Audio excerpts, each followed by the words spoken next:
Selamat pagi semua. Kita kembali lagi pada ibadah hari Minggu. Pada ibadah remaja kali ini, meskipun kita berada di rumah, kita harus tetap semangat ya. Kita mulai untuk doa pembukaan dulu. Ya Tuhan, kami berkumpul di sini saat ini untuk memulai ibadah kami pada hari ini. Kami mohon supaya Engkau memberikan penyertaan pada jalan ibadah mulai dari awal hingga akhir. Biarlah hanya nama-Mu yang dimuliakan di dalam jalannya ibadah kami. Dalam nama Tuhan Yesus, kami telah berdoa. Amin. Mari kita nyanyikan pujian yang pertama, pertolongan-Mu.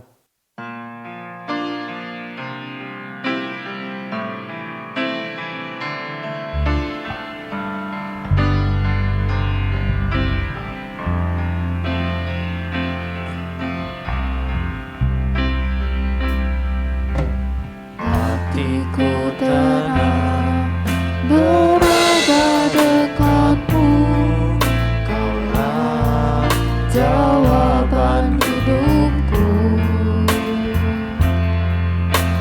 Hatiku tenang berada dekatmu, Kau yang pelihara hidupku. Pertolonganmu begitu ajaib, Kau telah memikat hatiku. Di saat aku tak sanggup lagi, di situ tangan-Mu bekerja. Pertolongan-Mu begitu ajaib, Kau telah memikat hatiku. Kini mataku tertuju padamu, ku rasakan kasih-Mu Tuhan.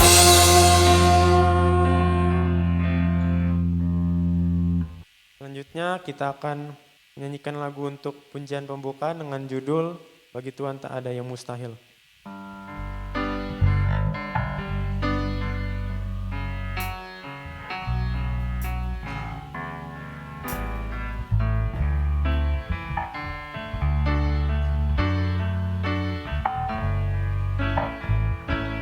Ku yakin saat Kau berfirman,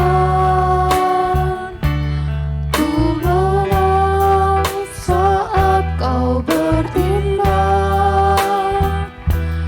Hidupku hanya ditentukan oleh perkataan-Mu. Ku aman karena Kau menjaga,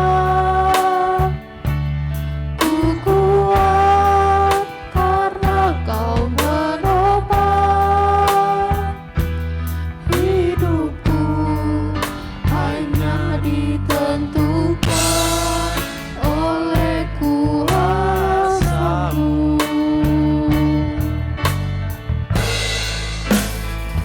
Bagi Tuhan tak ada yang mustahil, bagi Tuhan tak ada yang tak mungkin.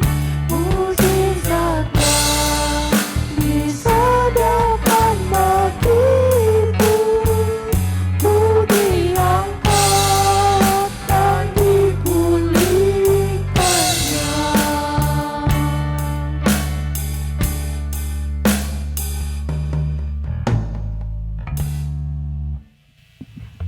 Berita anugerah yang diambil ada pada Mazmur 28 ayat 6. Terpujilah Tuhan karena Ia telah mendengar suara permohonanku. Selanjutnya kita akan mengakui untuk doa pengakuan dosa. Mari kita tundukkan kepala kita.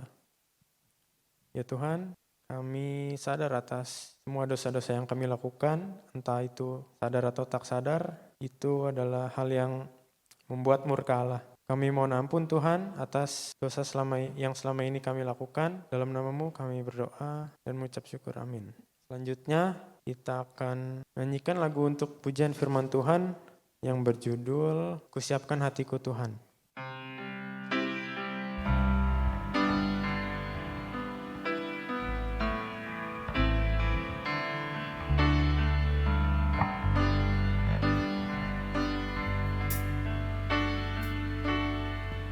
Siapkan hatiku Tuhan untuk dengar firman-Mu saat ini.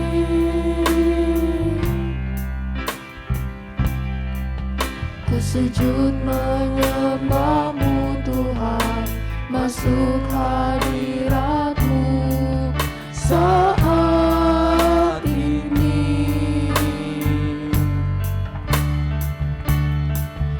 Curahkan urapan-Mu Tuhan bagi jemaat-Mu saat ini. Ku siapkan hatiku Tuhan untuk dengar firman-Mu.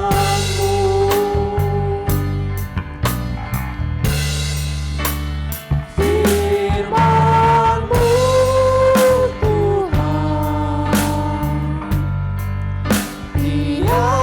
tiada berubah.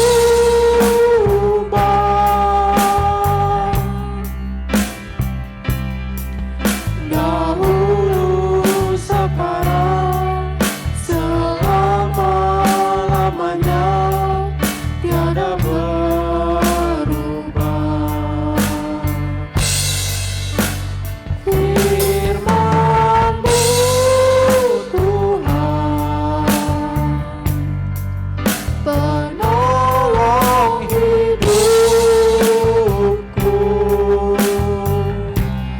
Ku siapkan hatiku Tuhan untuk dengar firman-Mu.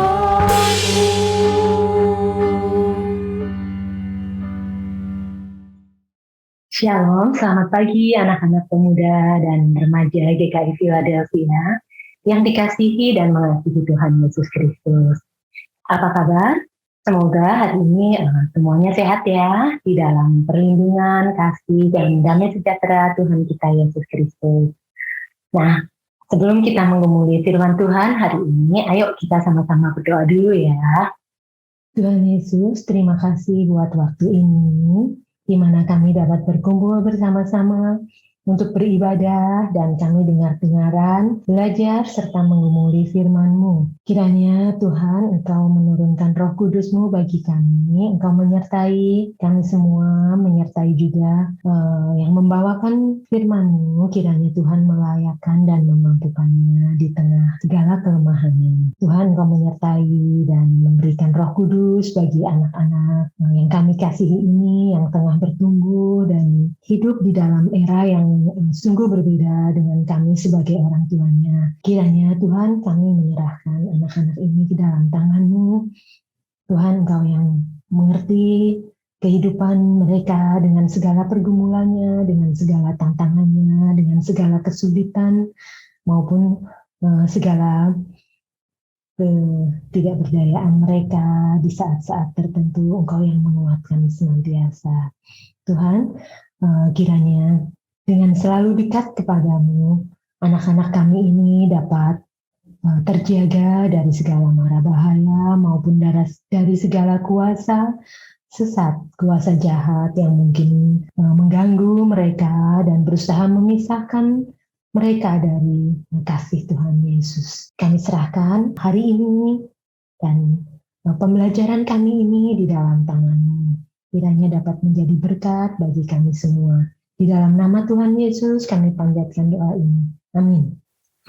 Nah anak-anak, pada hari ini Minggu tanggal 27 Februari 2022, kita akan mencoba menggumuli firman Tuhan kaitannya dengan kemajuan ilmu pengetahuan dan teknologi. Bagaimana kita seharusnya mengembangkan diri kita sebagai anak-anak pemuda dan remaja Kristen melalui kemajuan iptek ini. Kalau mengembangkan diri doang gampang kan ya, kita tinggal makan banyak gitu, nanti tahu-tahu berkembang ke samping, berkembang berat badannya. Enggak ya, kali ini kita akan belajar bagaimana kita mengembangkan diri kita di dalam menggunakan maupun di dalam kita berpartisipasi di dalam kemajuan iptek itu. Oke, nah tentunya kita semua udah tahu ya apa itu iptek ya.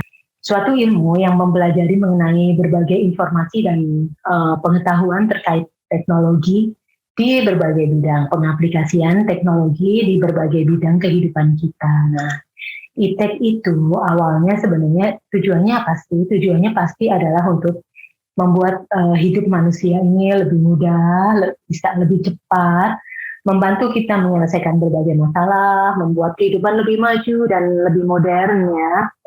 Kita lebih mudah berkomunikasi juga, kita lebih mudah memperluas jaringan, lingkungan kita tidak terbatas atau dibatasi oleh kota negara lagi, tetapi kita jadi masyarakat global gitu kan di dalam teknologi ini. Lalu juga mempermudah akses kita ke ilmu pengetahuan. Sekarang kita bisa mengakses jurnal-jurnal, semua materi gitu ya, lebih mudah daripada dulu. Buat kita yang mau belajar, di internet tersedia banyak sekali ilmu yang bisa kita pelajarin gitu, kita unduh dan kita pelajari. Terus nantinya bisa juga nih kalau nanti anak-anak udah masuk ke dunia kerja atau dunia bisnis, pastinya iptek ini juga mengoptimalkan bisnis, meningkatkan efektivitas dan ekonomi juga nih.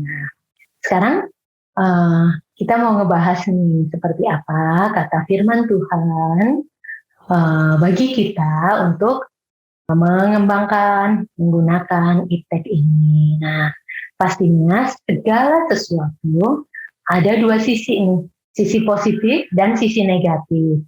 Kita mau bagaimana menggunakannya? Apakah kita mau menggunakannya secara positif dan meminimalisir dampak negatifnya, atau kita nggak peduli? Nah, kita akan belajar bagaimana firman Tuhan, panduan bagi kita di dalam menggunakan iptek ini.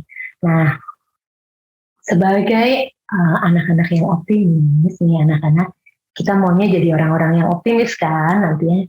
Maka kita coba akan membahas dampak positifnya atau negatifnya dulu. Positif dulu ya. Nah, positifnya, oke. Nah, kita akan mencari landasan Alkitab, belajar apa landasan Alkitab bagi kita di dalam penggunaan iptek ini. Oke. Coba kita baca, kita buka bareng-bareng. Kejadian 1 ayat 28. Nah, kita baca bersama yuk. Allah memberkati mereka. Lalu Allah berfirman kepada mereka, beranak cuculah dan bertambah banyak. Penuhilah bumi dan taklukkanlah itu. Berkuasalah atas ikan-ikan di laut, burung-burung di udara, dan atas segala binatang yang merayap di bumi. Di dalam ayat ini, firman Tuhan menekankan agar kita menaklukkan dan berkuasa atas berbagai hal, termasuk juga berkuasa dan menaklukkan iptek. Kita menggunakan iptek, bukan kita digunakan. Kita menaklukkan iptek, bukan kita ditaklukkan. Oke, kita lanjut pasal berikut ya. Kita ambil dari Kejadian 2 ayat 15. Bagaimana bunyinya? Ayo kita baca bersama. Tuhan Allah mengambil manusia itu dan menempatkannya di dalam Taman Eden untuk mengusahakan dan memelihara taman itu. Nah, di sini firman Tuhan menekankan pada mengusahakan dan memelihara. Kita pun diminta untuk mengusahakan dan memelihara dengan baik penggunaan iptek dan pengembangan iptek kita, partisipasi kita di dalam iptek. Selanjutnya kita akan membaca dari Amsal 6 ayatnya ke-6 sampai 9. Bunyinya begini. Hai pemalas, pergilah kepada semut. Perhatikanlah lakunya dan jadilah bijak. Biarpun tidak ada pemimpinnya, pengaturnya, atau penguasanya, ia menyediakan rotinya di musim panas dan mengumpulkan makanannya pada waktu panen. Hai pemalas, berapa lama lagi engkau berbaring? Bisakah engkau akan bangun dari tidurmu? Nah, di sini coba kita cari ya, penekanan firman Tuhan di sini adalah supaya kita memperhatikan laku kita dan menjadi bijak. Biarpun tidak ada pemimpinnya, pengaturnya atau penguasanya, kita tetap tidak malas ya. Oke, selanjutnya kita baca lagi di dalam 2 Tesalonika ayat 3 sampai 10. Kita baca bersama. Sebab juga pada waktu kami berada di antara kamu, kami memberi peringatan ini kepada kamu. Jika seorang tidak mau bekerja, janganlah ia makan. Di mana penekanannya? Di sini penekanannya adalah kalau kita mau makan, kita harus bekerja. Sekarang makanan memang datang dari orang tua kita ya, tapi nantinya kita harus berusaha sendiri nih. Untuk mencari makan, kita harus bekerja. Oke, nah dari ayat-ayat tadi, dari ayat yang kita kutip, yang kita baca bersama tadi, kita akan merangkum ya bagaimana sebaiknya kita mengembangkan diri dengan menggunakan penggunaan iptek kita. Yang pertama, kita mesti peduli terhadap perkembangan iptek. Perkembangan iptek yang terjadi di sekitar kita itu cukup sekali ya. Zaman yang sekarang kalian jalan ini berbeda sekali dengan zaman waktu ibu kecil seumuran kalian. Beda dengan zaman waktu orang tua kalian seumuran kalian tuh. Waktu itu kita nggak ada handphone, internet apalagi ya. Nah sekarang zaman kalian tuh udah sangat berbeda. Saya paham kalau banyak sekali tantangan, banyak sekali godaan yang kalian hadapi di masa pemuda dan remaja kalian ini ya. Oke, tetapi kita tetap optimis nih kalau firman Tuhan akan menuntut kita menggunakan iptek ini atau mengembangkannya nanti di jalan yang benar, yang sesuai firman Tuhan. Nah, gimana kita peduli terhadap pengembangan iptek yang tadi itu ya. Sebagai generasi muda, kita nggak boleh menutup mata. Iptek kita harus menguasai, harus ikut terlibat di dalamnya, menggunakannya. Kalau enggak, pasti kita jadi ketinggalan zaman dong. Tetap kita boleh mengikutinya, kita menggunakannya, kita memanfaatkannya. Tetapi kita juga, nah poin berikutnya nih, bersikap kritis terhadap pengembangan iptek itu. Memang banyak sekali manfaatnya, kan? Tetapi dampak negatifnya juga sangat banyak.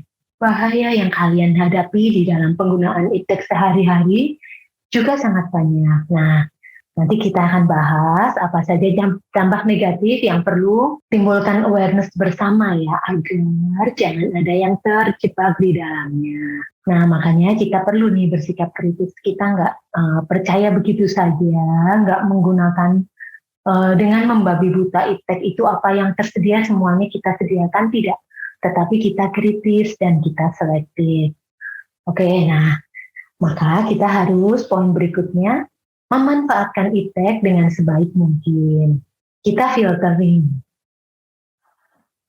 apa yang harus kita pilih dan apa yang harus kita singkirkan jauh-jauh. Jangan sampai kita selain jadi korban, malah kita justru nih jadi orang yang menyalahgunakan iptek itu. Nah, jangan ya, itu akan merugikan diri kita sendiri dan merugikan orang lain. Tapi kita juga tidak perlu terlalu takut berlebihan atau fobia. Nanti kalau gitu, efeknya kita jadi gaptek, ketinggalan teknologi, gagap teknologi ya kan. Yang rugi kita sendiri juga. Oke, nah. Terus poin selanjutnya apa nih? Nanti setelah tahap sekarang, mungkin sebagian besar dari kita itu menggunakan iptek sebagai user aja ya. Nah nanti kami anak-anak udah pada kuliah, udah lulus, kita makin banyak pengetahuan tentang iptek ini dan bisa berpartisipasi nih untuk develop mengembangkan iptek ini, bukan cuma sebagai user. Nanti buat yang suka IT, yang suka coding, nanti Ibu berharap kalian bisa mengembangkan iptek dengan aplikasi-aplikasi yang berguna juga buat gereja kita ya, buat memuliakan nama Tuhan. Sekarang gimana tuh kita mengembangkan nantinya kalau kita kepingin sebagai ikut terlibat di dalam mengembangkan iptek ini ya. Nah, kita mesti kreatif tuh menciptakan ide-ide baru karena memang aplikasi yang paling meledak nih ya kan kalau yang idenya baru sama sekali. Contohnya seperti yang sehari-hari kita pakai tuh kita jadi mager karena pesen makanan tinggal pencet sebentar udah ting dong datang deh makanan kita gitu ya. Kalau kita selama pandemi kita nggak bisa tatap muka nih, nggak bisa belajar tatap muka. Oh udah tersedia banyak banget aplikasi, mulai dari Zoom, Google Meet, Microsoft Teams dan lain sebagainya. Itu kan bisa tercipta nih, bisa ada karena anak-anak muda ini yang membuat aplikasi-aplikasi ini itu kreatif menciptakan ide baru. Coba kita nanti perlu teladani juga ya langkah-langkah supaya bisa ide-ide baru ini. Dan kita juga mesti optimis nih, percaya bahwa kita mampu nih, anak-anak nih mampu nih untuk nyari ide-ide baru itu dan menerapkannya dan mencari jalan untuk merealisasikan ide-ide baru kita itu. Jangan takut gagal juga, jangan mudah putus asa. Kalau sekali gagal masih wajar, coba lagi.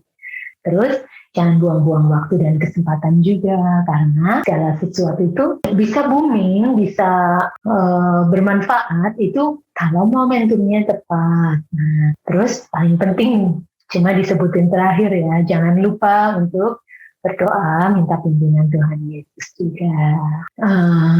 Kita kan udah tahu nih ya, kalau kita tuh hidup di era di mana iptek ini mendominasi dunia, termasuk di Indonesia. Di Indonesia pengguna internet itu tinggi sekali ya, dan kita juga termasuk user yang sangat aktif.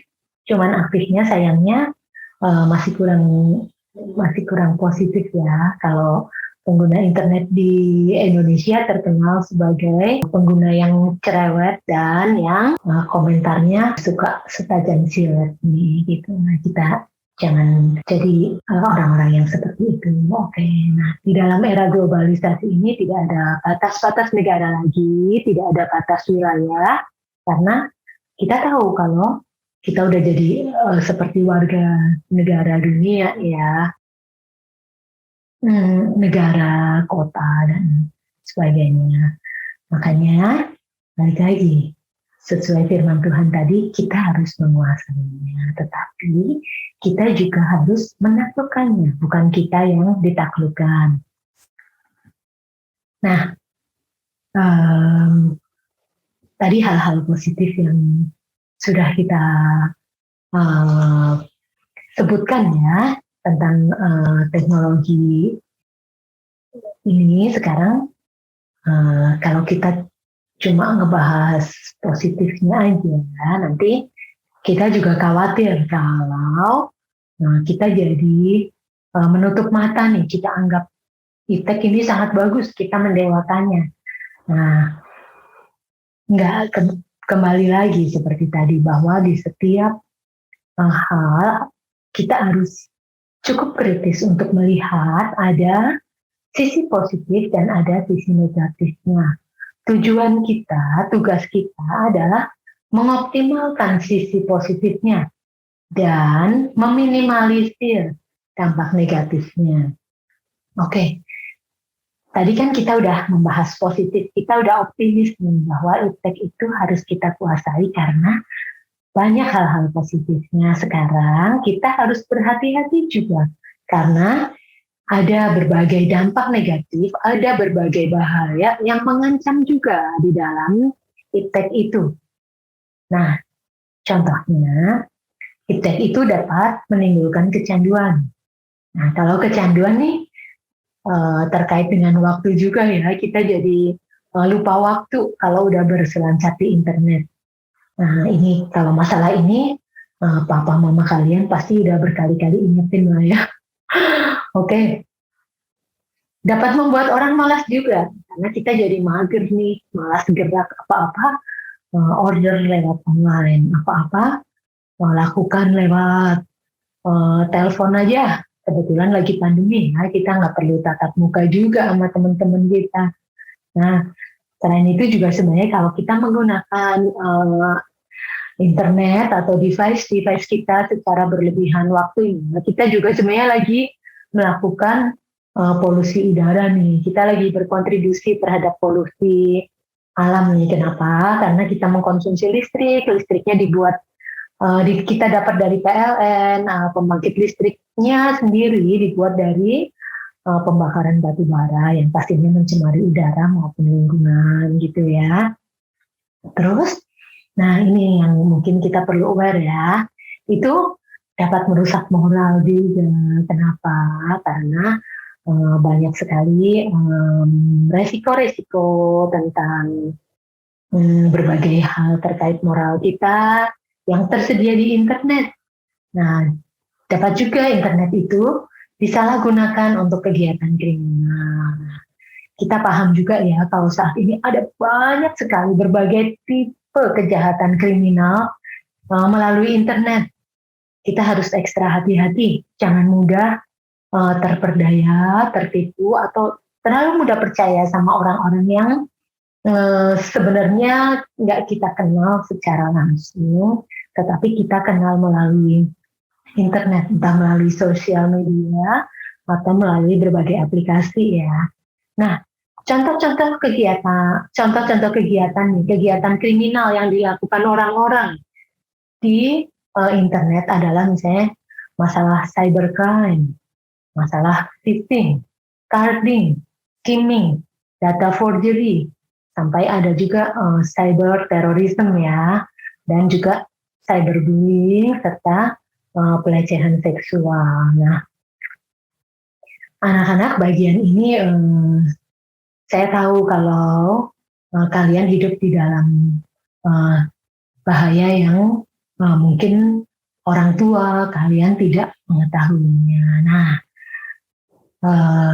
saya berharap tidak ada yang mengalami hal-hal seperti ini ya. Tetapi bila sampai ada, pastikan untuk menginformasikannya dan meminta bantuan kepada orang tua kalian, guru di gereja, apabila ada yang menjadi korban kriminal melalui internet oleh oknum yang tidak bertanggung jawab.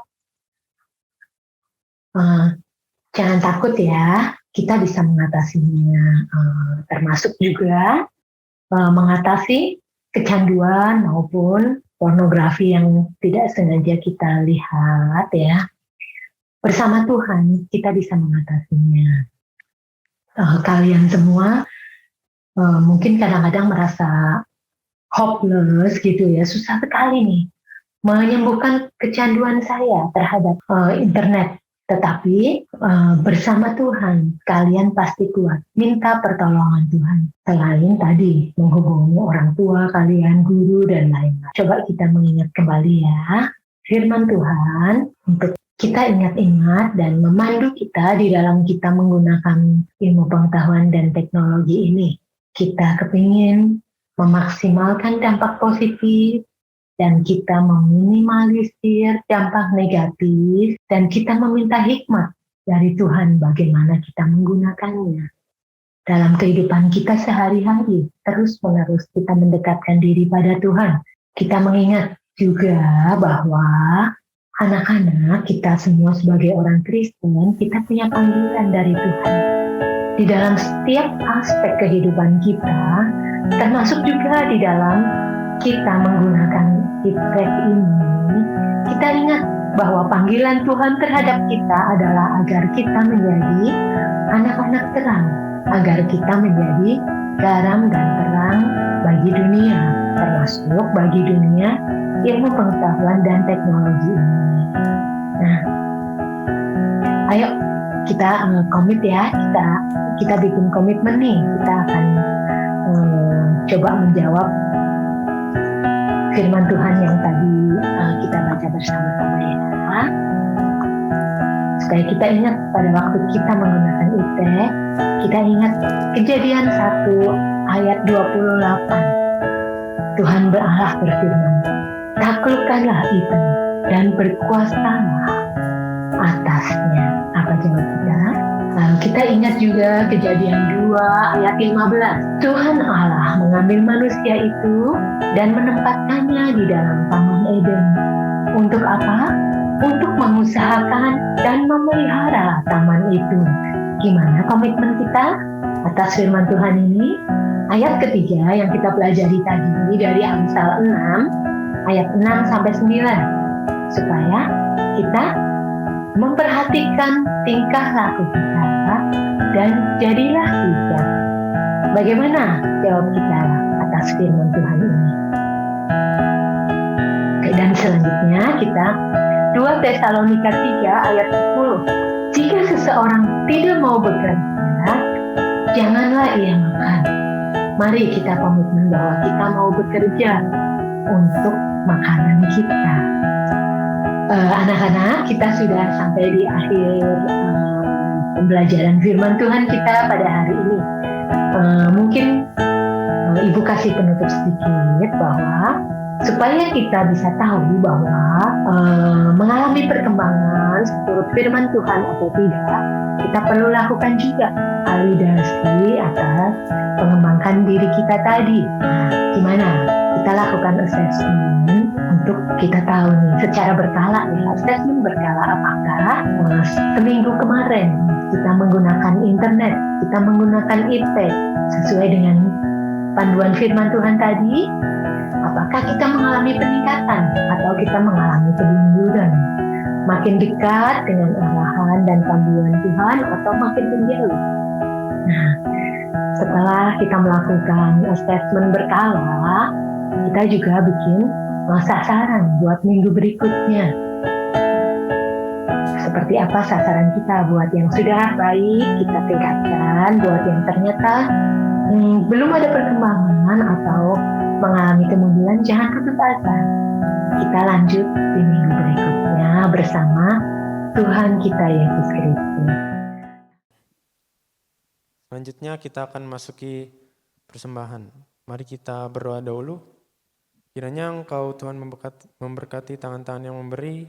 Kiranya persembahan ini dapat menjadi persembahan yang berkenan di hadapan-Mu. Inilah doa kami yang kami panjatkan kepadamu. Dalam nama Tuhan Yesus kami berdoa. Amin. Selanjutnya kita akan menyanyikan pujian terakhir penutup dengan judul Terima Kasih Tuhan.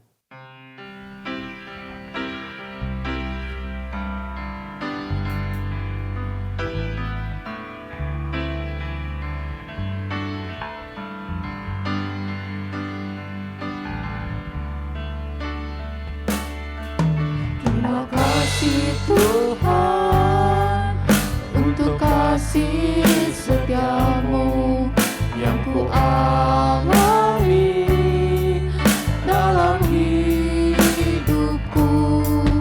Terima kasih Yesus untuk kebaikanmu sepanjang hidupku.